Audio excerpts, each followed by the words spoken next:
হিজাব আইন অমান্যকারীদের জন্য ক্লিনিক খোলার পরিকল্পনা করছে ইরান।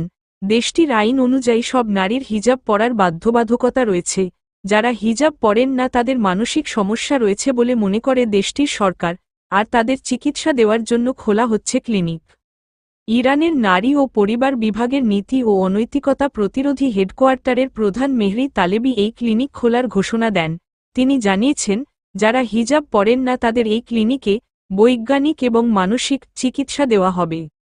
তবে বিশেষ এই চিকিৎসা কেন্দ্র খোলার ঘোষণায় ক্ষোভ প্রকাশ করেছে ইরানের নারী ও মানবাধিকার সংস্থাগুলো। ইরানি মানবাধিকারকর্মী আইনজীবী হোসেন রাইসি বলেছেন, হিজাব আইন ভঙ্গকারীদের জন্য যে ক্লিনিক খোলার কথা বলা হচ্ছে এটি ইসলামিকও না, আবার ইরানের আইনের সঙ্গেও যায় না। তিনি আরও বলেছেন, যে বিভাগ থেকে এই ঘোষণা এসেছে তা সব নারীর জন্য সতর্কতামূলক, কারণ এই বিভাগটি সরাসরি প্রধান ধর্মীয় নেতা আয়াতুল্লাহ আলী খামেনির অধীনে পরিচালিত হয়। নাম প্রকাশ না করার শর্তে এক নারী বলেছেন, এটি কোনো চিকিৎসা কেন্দ্র হবে না, এটি আসলে হবে কারাগার। আমরা আমাদের দৈনন্দিন চাহিদা মেটাতে হিমশিম খাচ্ছি, সঙ্গে ঠিকমতো বিদ্যুৎও পাচ্ছি না, কিন্তু সেখানে রাষ্ট্র একটি কাপড়ের টুকরা অর্থাৎ হিজাবের জন্য চিন্তিত।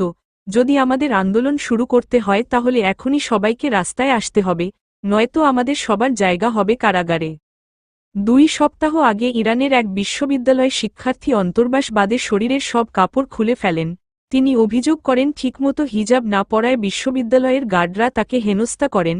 এর প্রতিবাদে তিনি কাপড় খুলে প্রকাশ্যে হাঁটাহাঁটি করতে থাকেন। ওই শিক্ষার্থীকে পরবর্তীতে একটি মানসিক হাসপাতালে নিয়ে যাওয়া হয় বলে জানায় কর্তৃপক্ষ, তবে তার আগে তার ওপর নির্যাতন চালানো হয় বলে অভিযোগ রয়েছে।